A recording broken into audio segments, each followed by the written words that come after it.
let this thing sit here and warm up for a few minutes before we get going with the day. It's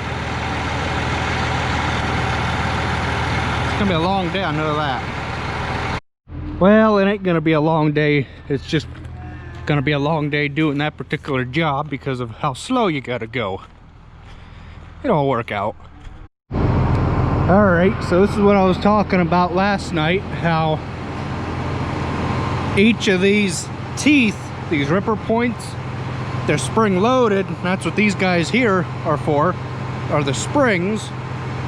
And that when this thing, you know, you're digging like this and it hits some obstruction, it, you know, swings back, and then as soon as it swings back, it locks back into digging position.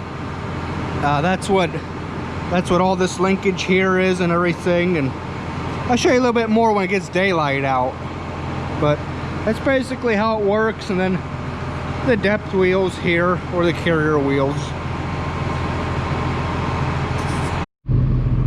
So all you got to do when you're in the field is these buttons. There's toggle switch buttons right here on the side, and up is up. You push down to hold.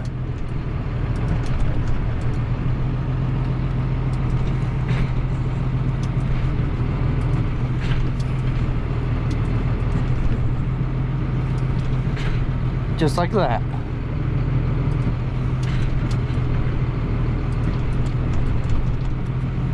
Let's go rip something. So that 18-acre field's what we're going to be doing today. Then we'll most likely do the one on the far end of the trees.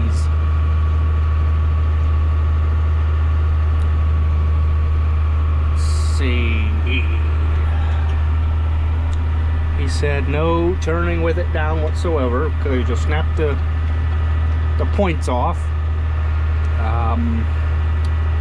What, B4? Shove the rag in the throttle because the fuel pump needs work this winter. And inspect the points every hour.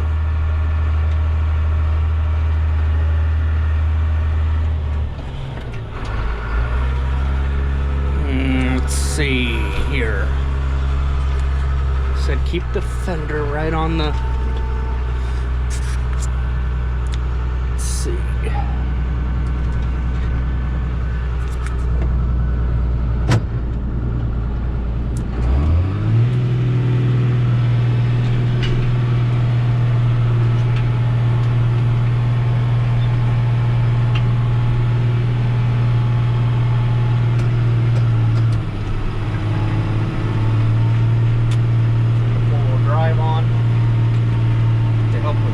Because the front end pulls, the front tires pull a revolution or half a revolution faster than the rear tires,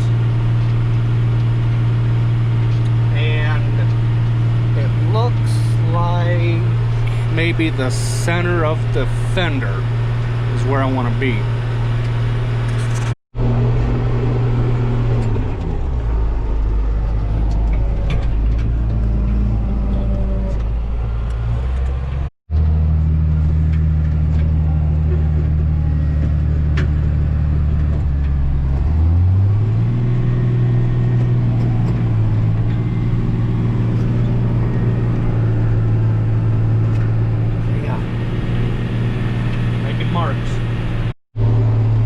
Aiming for that big cluster of trees right there my finger is, or somewheres in that vicinity.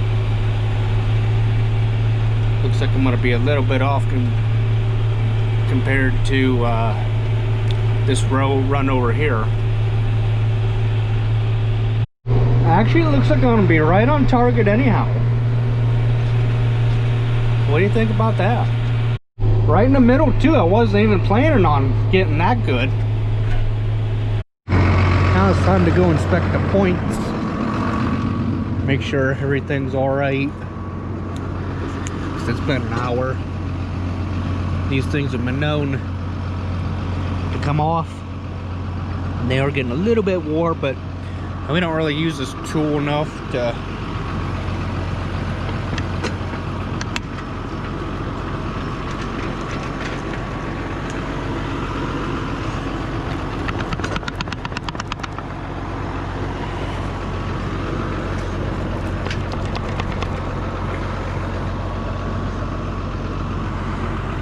So far so good. Got it, I guess. This is how I'm supposed to work ground.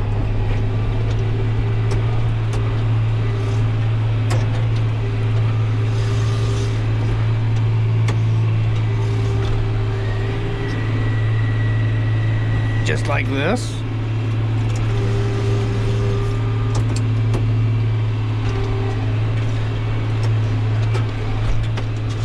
Something. Maybe. Figure it out. I'm gonna try corn today. These fill the wet bins, so when the gentleman from Deerfield comes tomorrow, we can be gas trained on the dryer. Showed how to run it and stuff. Well, I finished ripping ground. This field here and another one.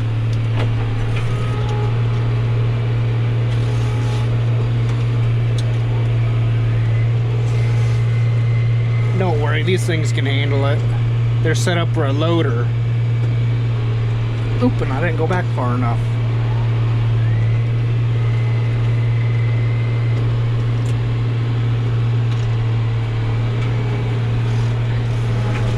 Got a rag crammed in there because the fuel pump needs worked on, but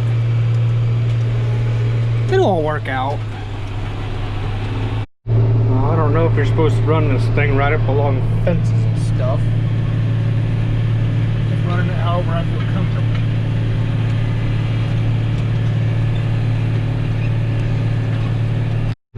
What a mess. Let somebody else finish it because I can't figure this out for nothing. And two, I forgot to mention last night that when we got started, they use a ripper to tear wet spots apart so air can get to them so they can dry. Basically the same as when you're disc or plow through a wet spot. That's all you're doing is just breaking it open to let air get to it to dry out. But this is a whole different kind of tool here. That's the whole field drain. Low spots there and just everywhere. That's why you run rippers. They can either make you have a bad year or a good year.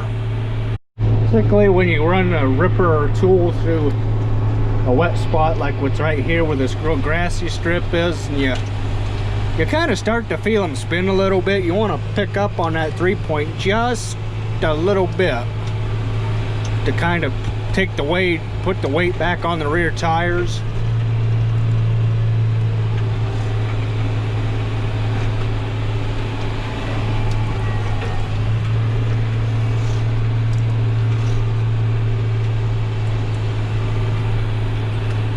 I guess just lining the fender light up there with the last pass that I made to start a new land.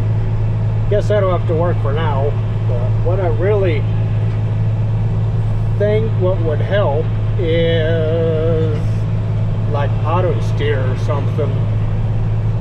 I'm not too sure. Don't really think that's the answer either. Not done. I'm needed elsewhere. Needed elsewhere for a little bit. Back to ripping. Guess it just works out if you go back and forth instead of trying to horse around making lands like I was doing.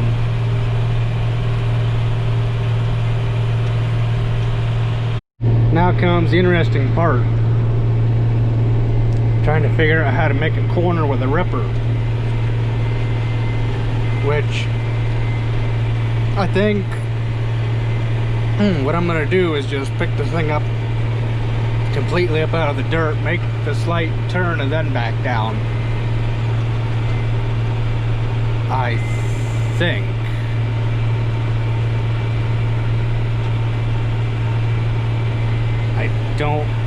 I don't know. I'm just thinking out loud right now. Like there's an oil well in front of me. Whoop. Something like that. And then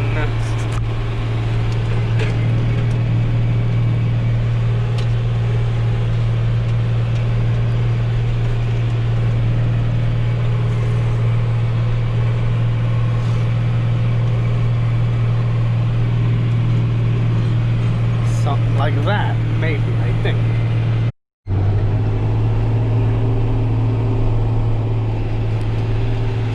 Now we'll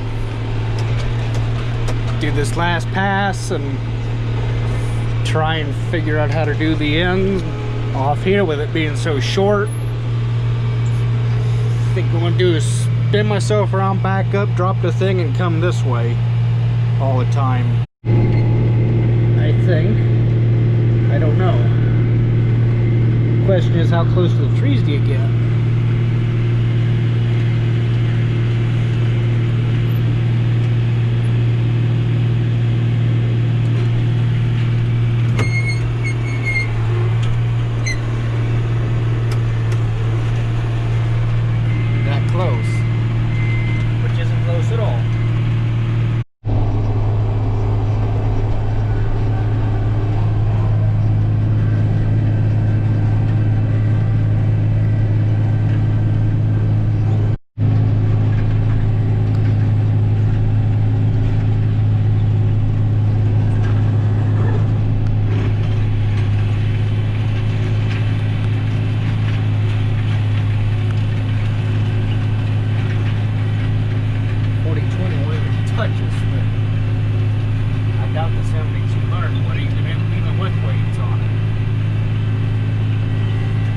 Gotta have weight. 1086 wheel. Pull wheelies all the time. Be careful. I remember that like it was yesterday. Got that field of corn all done. I'm thinking about taking that antenna off and putting a mirror mount on this thing, so I can get the thing down a lot lower and so it quits hitting the trees. But that's not what this video is about. We're gonna get the leaf vacuum out. I got my hitch extender that's only been used, I think twice, 3 times now. I don't really use it a lot because I go straight from hauling to pulling back to hauling, and it just is an absolute, well, I wouldn't say inconvenience. It's a nice thing to have. I mean, it's a really nice thing to have. It's just one of those things that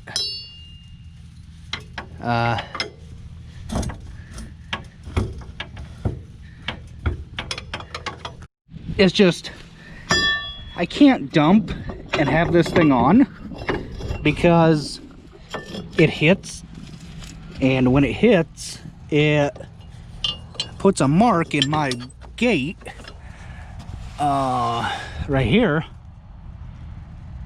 Or no, that was from a previous something I had on here, that old Gorky rusty thing. I don't know if you guys remember.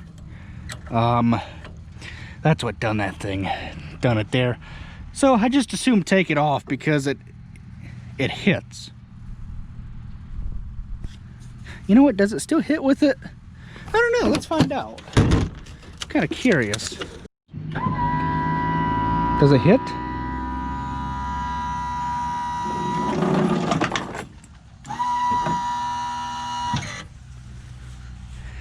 Yep, it hits. Gosh darn it. Yeah, that's why I take it off. And then even more, like if I want to haul gravel or something around the farm, which this thing's a true blessing, why I got an 835 or even an 825 just for hauling gravel and firewood and stuff, is I take this down. You can take it down even more just like by undoing this right quick, and then this drops, and then you don't get a bunch of crap built up in here, which is aggravating. But see, but it's still gonna hit right there regardless. But that's why I got to take this extender off, and I don't use it a whole lot, as for that simple purpose. And there it is after a year's sleep. Actually, my gator could fit in here, but why would I want to put it in here when I got all them buildings I could put it in? but there she be. So my pin is bent, or no, this thing here's all bent, because what had happened was I flipped this thing about a few years ago, and it kinked this tongue here, and it put a ever so slight kink to it. I don't know if you guys can look down there and see that, how it's twisted. Or else I'll just take a bar and a hammer and beat this thing back over where it should be, and good as new. But yeah, it's a good agrifab leaf back. Guess it's a good thing I didn't hook the four-wheeler to it. Man, didn't realize this thing weighed as much as it does.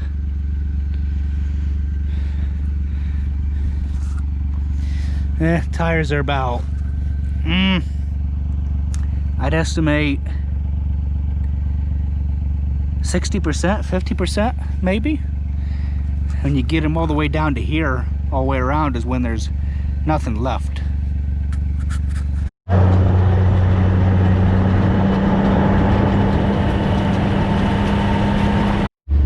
So there it is.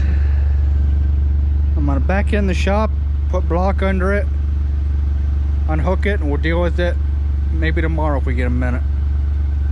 Gonna unload all that corn before we figure out the dryer. So unless you guys want videos of this thing in action, I'll let you decide. But I'll leave it there. Thanks for watching. It's a 97 or 98 200. Not exactly sure when we bought it. Had a case 880 before that, and it was a slow machine. It's been a good hoe. I think it's got like 13,000 hours. One thing we've done to it is 1 or 2 hydraulic pumps, and redone the bucket cylinder and the boom cylinder and a stick cylinder. But that's the only thing we've done to it. Now, if only that truck were a Chevy. That's all right, because the one service truck we got's a Dodge, so I ain't knocking that too bad. What you doing, cows? You think I brought them feed? No, I did. You guys found it there. Never mind.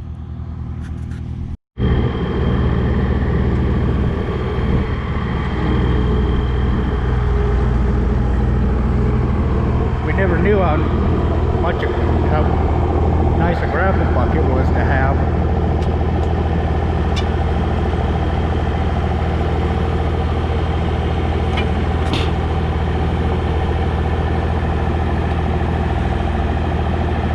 Gravel bucket, or a thumb for that matter. You don't gotta be right up have it against the back of the bucket either to be able to pinch it. As long as the grabber thing can get a hold of it, you're golden.